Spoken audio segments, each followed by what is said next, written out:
बिस्मिल्लाहिर्रहमानिर्रहीम। अस्सलाम वालेकुम मुअज़्ज़िज़ नाज़रीन, दी नॉलेज ऑफ इस्लाम में आपको खुश आमदीद। आज हम आपको नबी करीम सल्लल्लाहु अलैहि वसल्लम का बतलाया हुआ वजीफ़ा बताएंगे जो कर्ज़ की अदायगी और इज़्ज़त व वक़ार हासिल करने का वजीफ़ा है।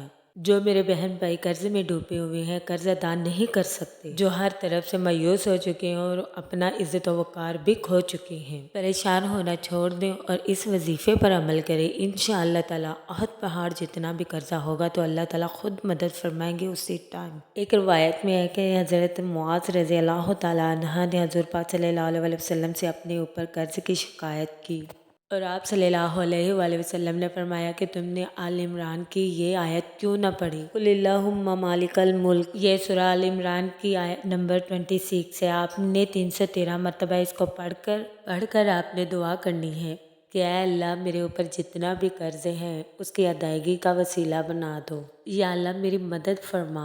मेरे नबी ने फरमाया है कि तुम्हारे ऊपर अहद पहाड़ जितना कर्ज भी हो तो अल्लाह ताला इसकी अदायगी का तुम्हारे लिए इंतज़ाम फरमा देगा। तिब्रानी में है कि अल्लाह ताला का इसमें आज़म इसी आयत मुबारक में है। ईमान की हिफाजत और दुनिया में इज़्ज़त व वक़ार हासिल करने के लिए इस दुआ को बकसरत पढ़ना चाहिए और अल्लाह ताला के हुज़ूर जब भी इस नाम से दुआ की जाए तो वो इंशाअल्लाह ज़रूर कबूल करता है। और जो शख्स चाहता है कि उसकी इज़्ज़त व वक़ार में इजाफ़ा हो तो वो इस दुआ को बकसरत से पढ़ा करे। हमारा YouTube channel the knowledge of Islam को लाइक करें, शेयर करें, कमेंट करें, सब्सक्राइब करें और बेल आइकन को प्रेस करना मत भूलें।